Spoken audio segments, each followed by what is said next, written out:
चलो bye bye सभी को, मुझे ना ऑफिस के लिए लेट हो रहा है। ये ब्रेड मैंने फ्रिज से निकाल लिया था और इस पे जैम और मक्खन भी लगाया है। टेंशन ना लो सासू मोम, मैं भूखी प्यासी नहीं जा रही हूँ। Bye bye bye. अरे नास पीटी, वो ब्रेड कब का एक्सपायर हो चुका था और तू उसी को ठूस कर निकल गई। हे नर्मदा मैया, पता नहीं क्या होगा। एक तो दूसरा महीना चल रहा है इसकी प्रेगनेंसी का, और ऋतिका बहू अपनी सेहत का और अपने बच्चे का ज़रा भी ठीक से ध्यान नहीं रखती। घबराहट तो हमको भी होती है माधुरी जी। ऋतिका बहू अपने करियर को बनाने के चक्कर में अपने होने वाले बच्चे पर ध्यान ही नहीं दे रही है। ये कहानी है ऋतिका की, जो प्रेग्नेंट होती है और उसकी प्रेगनेंसी का दूसरा महीना होता है। उसके ससुराल में सास माधुरी, ससुर अमिताभ और पति नक्श होते हैं। ऋतिका एक बड़ी कंपनी में जॉब करती है और वो अपने करियर को सेट करने में इतनी व्यस्त रहती कि वो अपनी कोख में पल रही नन्ही जान की देखरेख रखने में भी हमेशा असफल रहती और अपने बच्चे का बिल्कुल ध्यान नहीं रखती। रात में, ऋतिका अब तो सो जाओ, रात के 2 बज रहे हैं। इतनी देर तक जागना तुम्हारी सेहत के लिए, हमारी बेबी की सेहत के लिए अच्छा नहीं है। लाइट्स ऑफ है ना नक्श, तो तुम मुंह पे कंबल ओढ़ो और सो जाओ। मुझे कैसे भी करके ये प्रेजेंटेशन पीपीटी सुबह 4 बजे से पहले बनाना ही होगा। इंटरनेशनल क्लाइंट्स है, जब हमारी रात होती है ना तो वहाँ उनका दिन होता है। बहुत स्ट्रेस है यार। लेकिन ऋतिका, इतना तनाव, इतना स्ट्रेस प्रेगनेंसी के लिए हानिकारक है। तुम काम से थोड़ा ब्रेक क्यों नहीं ले लेती? तुम्हें यही बात मैंने न जाने कितनी बार समझाई है। बिल्कुल नहीं नक्श, यू नो बिजनेस वर्ल्ड कैसा है, अपॉर्चुनिटीज़ बार बार नहीं आती। अगर मैंने अभी ब्रेक ले लिया ना तो मैं अपने गोल्डन पीरियड के मौके को गंवा बैठूंगी। और मैं ये इतनी मेहनत, इतनी मशक्क़त क्यों कर रही हूँ?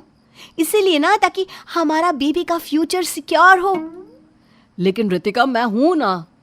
तुम इस वक्त अच्छी अच्छी किताबें पढ़ो, कहानियाँ सुनो, रेडियो पर अच्छी अच्छी माइंड को रिलैक्स करने वाली एक्टिविटीज़ करो। लेकिन ये स्ट्रेसफुल काम ये मत करो। लैपटॉप में घुसी रहती हो दिन रात। नक्श ऋतिका को बहुत समझाने की कोशिश करता है, लेकिन ऋतिका उसकी एक नहीं सुनती। वो दिन भर ऑफिस में काम करती और घर आकर भी देर रात तक जाग कर लैपटॉप पर काम करती रहती। फिर कुछ दिनों बाद ऋतिका की प्रेगनेंसी का 3रा महीना लग जाता है। एक रोज़ सुबह नाश्ते के दौरान, ऋतिका बहू, ये लो, ये खास विदेश से मंगवाए हैं ब्रांडेड फ्रेश फ्रूट्स, इन्हें खाओ। ओके, लेकिन मैं ना थोड़ा ही खाऊंगी। मुझे 5 मिनट बाद एक इम्पॉर्टेंट कॉन्फ्रेंस कॉल अटेंड करनी है। बहू, जल्दबाजी मत करो, आराम से खाओ ना। अपने आहार पर ध्यान दो ऋतिका बहू। अब तुम 3रे महीने में हो। जैसे जैसे महीने गुजरेंगे तुम्हें अपनी सेहत के प्रति और भी सतर्क रहना होगा।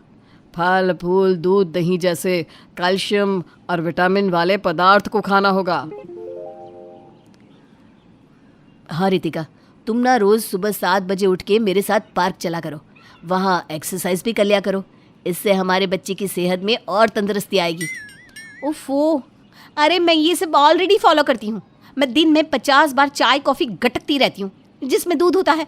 और रही बात एक्सरसाइज की, तो सुबह से जो मेरी ट्रैवलिंग एंड ऑल करने में भागा दौड़ी होती है वो एक प्रकार की एक्सरसाइज ही तो है। अरे कल मुही, वैसे नहीं। और ये चाय कॉफ़ी पीना बंद कर। नारियल पानी, फ्रूट जूस, ये सब पिया कर। और ये क्या रंग बेरंगी नेल्स करा रखे हैं। बालों को रंग देना, नाखून को रंग देना, इनकी देखभाल करना, ये सब तुझे बराबर से समझ में आता है, लेकिन अपने बच्चे का नहीं। आज के आज ये बड़े बड़े चुड़ैलों जैसे नाखून कट जाने चाहिए। अरे इनसे इन्फेक्शन भी हो सकता है। ओ गॉड, प्रेगनेंसी ही है, कोई बहुत बड़ी बात नहीं है। ऋतिका अपने बच्चे की देखभाल करने में काफ़ी आनाकानी करती और दूसरों की बात समझने की कोशिश भी नहीं करती। वो दिन भर काम करके थक जाती और रात में कई बार करवटें लेती और कैसे भी सोती, जिससे चिंतित होकर नक्श उससे कहता है, ऋतिका, मैं मानता हूँ कि तुम थक जाती हो, लेकिन अब कुछ ही दिनों में तुम अपनी प्रेगनेंसी के 4थे महीने में कदम रखोगी। ऐसे में हमारा बच्चा अंदर बड़ा हो रहा होगा और कैसे भी टेढ़े मेढ़े तरीके से सोकर उस पर कोई असर भी हो सकता है। ओके नक्श, मैं इस बात का आइंदा से ध्यान रखूंगी। बस दिन और महीने बीतते जाते हैं। एक रात शहर में बहुत भीषण और भयानक बारिश हो रही होती है और ऋतिका उस पे भीगते हुए देर से घर लौटती है। सभी उसकी प्रतीक्षा कर रहे थे और उसे भीगा हुआ देखकर सभी घबरा जाते हैं। तभी गुस्से से आग बबूला होकर माधुरी जी रितिका पर बरस पड़ती हैं। अरे कुलक्षणी, जरा अकल वकल नहीं है क्या? या फिर सब कुछ कहीं बेच बाच के आई है, हैं? अरे तुझे पता नहीं है कि तू अपने साथ साथ एक और जान को पाल रही है अपने पेट में, फिर भी तू अपनी हरकतों से बाज नहीं आती। सॉरी, वो मैं ना अम्ब्रेला लेना भूल गई थी, इसलिए। ऊपर से हर सड़क पानी भर के स्विमिंग पूल बन गई है, इसलिए फटाफट मैंने कैब बुक की और चली आई। देखा देखा कितना छींक रही है ये। अब सर्दी खांसी बुखार जकड़ जाएगा। इसे ना काम पर भेज रहे हैं हम, इसकी सारी बातें सर आंखों पर रखे हुए हैं हम, और इसी बात का ये जम के फायदा उठा रही है। ऋतिका बहू, तुम इतनी भीग गई हो, कहीं रुक जाती, अब फिर से बीमार और कमजोर पड़ जाओगी। ससुराल वाले परेशान होकर रितिका के मायके वालों को बुलाते हैं, जिसमें से उसकी माँ आस्था, पिता बलविंदर और बड़ा भाई श्लोक आते हैं। क्यों कर रही है तू ये सब बेटा? अरे कम से कम अपने बच्चे को इस दुनिया में आने तक तो काम को थोड़ा सा ब्रेक दे दे। हाँ रितिका, तेरी लापरवाही बहुत महंगी पड़ सकती है, इसलिए कंपनी को लेटर भेज दे कि तू अब से लेकर बच्चा होने के बाद एक और एक्स्ट्रा महीना छुट्टी पर रहेगी। और ये कैसी कंपनी है तेरी जो एक प्रेग्नेंट लड़की को काम करने दे रही है? रितिका, तू प्लीज़ अपनी हेल्थ पर ध्यान दे। करियर तो हम जिंदगी भर बना सकते हैं, लेकिन ये 9 महीने, ये सबसे ज़्यादा कीमती है। अरे तुझे खुद को लकी मानना चाहिए कि तू प्रेग्नेंट है, वरना आजकल के इस ज़माने में जहाँ देखो हर लड़की किसी न किसी मेडिकल कॉम्प्लिकेशन के कारण बांझ है, तड़प रही है, बिलख रही है माँ बनने को। अरे यार, इन सब की कमी थी जो आप लोग भी आ गए अब ज्ञान के मोती बटोरने। मैं जानती हूँ कि मैं प्रेग्नेंट हूँ और मुझे पूरा भरोसा है कि मेरा बेबी एकदम फिट एंड फाइन पैदा होगा या पैदा होगी। रितिका किसी की बात नहीं मानती और ऑफिस नहीं छोड़ती। वो जब नक्श के साथ चेकअप के लिए अपने फैमिली डॉक्टर के पास जाती है तो, रितिका जी, आपको अपने बच्चे पर ध्यान देना होगा। अब आप कुछ ही महीनों की दूरी पर हैं बच्चे को जन्म देने से, सो प्लीज़ अभी और अच्छे से देखभाल कीजिए बच्चे की। जितना आप अपनी देखभाल करोगी उतनी ही बेबी की भी देखभाल होगी, क्योंकि आफ्टर ऑल बेबी आपके वॉर्म में है। आई सजेस्ट यू कि आप कुछ समय के लिए ऑफिस से ब्रेक ले लीजिए। लेकिन नहीं जी, फैमिली डॉक्टर के समझाने के बाद भी रितिका बाज नहीं आती। अब वक्त आता है रितिका की गोद भराई का। रितिका सज सवर कर तैयार होती है और पूरे घर को सुंदर तरह से सजाया भी जाता है। गोद भराई की रस्म के दौरान रितिका अपने बच्चे का हिलना डुलना और उसकी किक भी महसूस करती है। सासू मॉम और ससुर जी, नक्श, माँ, पापा, श्लोक, अभी अभी ना बेबी ने लात मारी, आई मीन किक किया। मैं सब कुछ महसूस कर पा रही हूँ। So amazing. वाह वाह वाह, तू नजर ना लगे। तभी अचानक से रितिका का फ़ोन बजता है और उसे अर्जेंटली एक प्रेजेंटेशन तैयार करना होता है। और रितिका आ जाती है अपने ओरिजिनल मूड में। वो सबसे कहती है, प्लीज़ प्लीज़ प्लीज़, ये प्रेजेंटेशन ना बहुत इम्पॉर्टेंट है। अगर ये क्लाइंट्स को पसंद आ गया ना तो हमारी कंपनी की किस्मत बदल जाएगी, और वो भी मेरी वजह से, और मैं CEO बन जाऊंगी, और फिर मुझे फॉरेन ब्रांच में बड़ी पोस्ट पे मिल सकती है। जाने दीजिए ना प्लीज़। रितिका कमरे में जाकर दरवाज़ा बंद करके लैपटॉप लेकर प्रेजेंटेशन बनाना शुरू कर देती है और सभी घर वालों का गुस्सा 7वें आसमान पर होता है। एक नंबर की बेवकूफ़ लड़की है ये, गोद भराई के दिन भी काम। सच में रितिका बहू कब समझेगी क्या पता। कुछ दिन बाद अचानक से ऑफिस में रितिका चक्कर आकर गिर जाती है। उसे फौरन हॉस्पिटल ले जाया जाता है। तभी वहाँ उसके ससुराल वाले और मायके वाले भी पहुँच जाते हैं।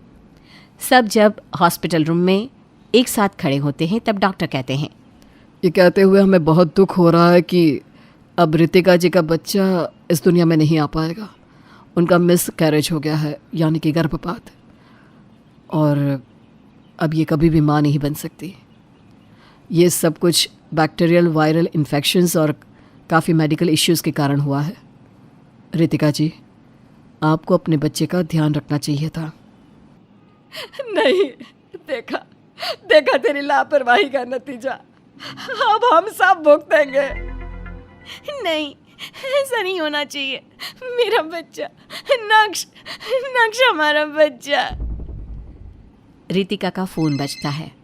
उसका प्रेजेंटेशन सक्सेसफुल साबित होता है और वो कंपनी की सीईओ भी बन जाती है और उसे विदेश के लिए नौकरी का बुलावा आता है। अब क्या फ़ायदा, जिसके लिए दिन रात मेहनत की वही नहीं रहा। अब ये सफलता, ये कामयाबी किस काम की।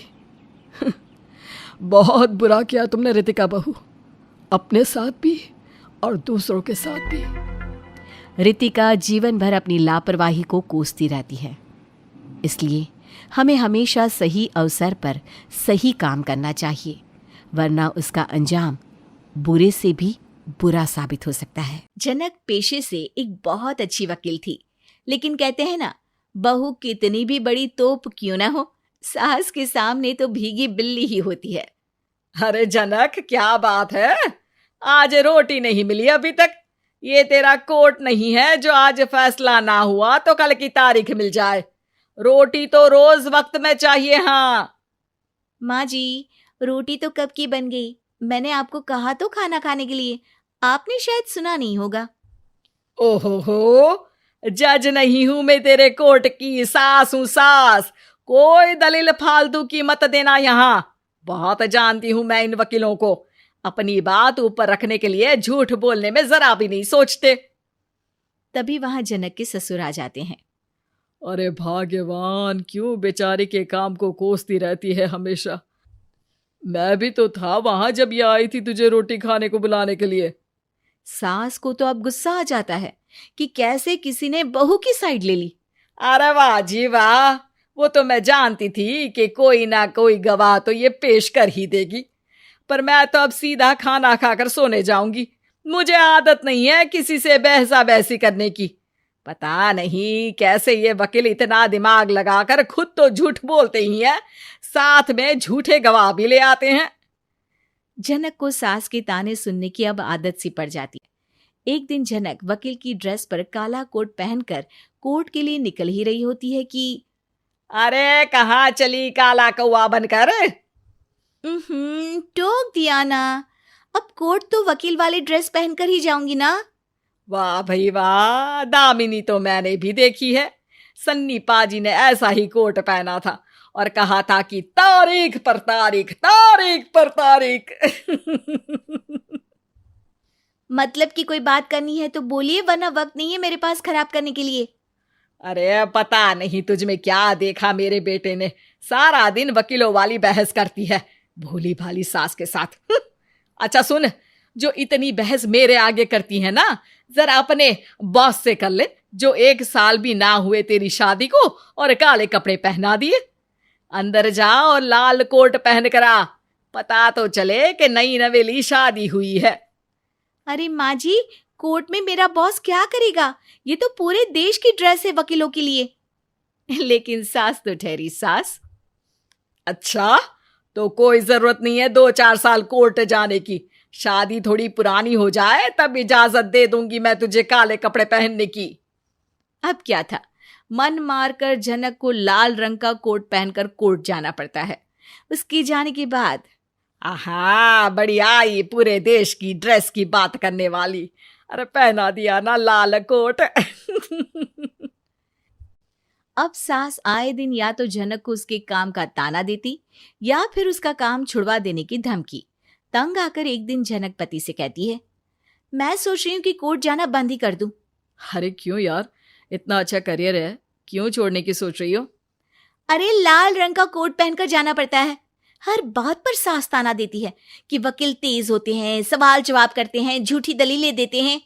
अरे तो ठीक है ना, वो जो कहती है अपनी समझ से कहती है, लेकिन तुमको तो पता है ना कि सच्चाई क्या है। जनक को पति की बात से हौसला मिलता है कि तभी घर पर कुछ लोग आ जाते हैं। अरे आइए पंच साहब, कैसे आना हुआ? अरे भाई साहब, सुना है कि आपकी बहू वकील है। तभी वहां सास आ जाती है। हाँ है तो, लेकिन क्या हुआ? फिर कहीं बहस कराई क्या? अरे हम तो खुद दुखी है उसके व्यवहार से। अरे भाभी जी, आपको तो पूरा मोहल्ला जानता है कि आप कितना बोलती है। फिर हम यहाँ बहू रानी की कोई शिकायत नहीं बल्कि अपनी परेशानी लेकर आए हैं। ससुर जी खुश हो जाते हैं। हाँ हाँ, मैं अभी बहू को बुलाता हूँ। जनक वहां आती है, सबको नमस्ते करके बैठ जाती है। बहू रानी, हमारे गांव में बड़ी मुसीबत आ गई है। अब तो पूरे गांव की जिम्मेदारी मानो तुम्हारे कंधों पर है। अरे ना ना, इससे तो घर की जिम्मेदारी पूरी नहीं होती। ये गांव की जिम्मेदारी क्या लेगी? भाभी जी, आप चुप हो जाओ। यहाँ पढ़े लिखे लोगों की बात हो रही है। आप जाओ, जरा रसोई से सबके लिए चाय लेकर आओ। मैं कॉफी लूंगी। हाँ हाँ, वकील साहिबा के लिए कॉफी। सास सर पैर सब पटक कर वहां से निकल जाती है।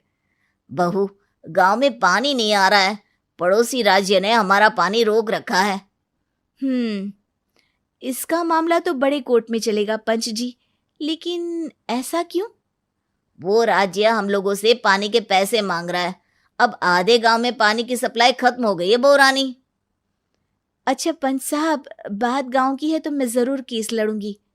यहाँ एक बार फिर सास की एंट्री हो जाती है। अरे वाह जी वाह, ये काम करवा लो आप हमारी बहू से, बहुत अच्छा करती है। मैं हूं सीधी सादी सास। इस लड़की ने कैसे लड़ लड़ कर मुझे साइड कर रखा है, ये तो अब आपको पता चल ही जाएगा। अरे भाभी जी, आपकी आवाज तो पूरे गांव को सुनाई पड़ती है जब आप बहू रानी को सुंदर वचन सुना रही होती हैं। अरे वकील बहू मिली है, फक्र करो फक्र। हाँ जी हाँ, सारी फकर तो हम लोग ही करें। खैर, अब जो केस लड़ेगी और पानी गांव में आ जाता है तो पंच साहब लिख कर देना होगा कि हैंड पाइप में सबसे पहले मेरी बाल्टी और घड़ा भरेगा। अरे फिर तो हम बहू रानी के नाम पर घर पर ही सप्लाई दे देंगे, लेकिन ये इतना आसान नहीं है। बहू, गांव के पास अभी वकील करने की भी पैसे नहीं है तो। अरे पंच साहब, ये मेरे गांव का मामला है, मैं आपसे एक भी पैसा नहीं लूंगी। सास को बहू की बात पर गुस्सा आ जाता है, लेकिन सबके जाने के बाद झनक मन लगाकर गांव की परेशानियों को दूर करने में लग जाती है। और वो दिन भी आता है कि झनक केस जीत जाती है।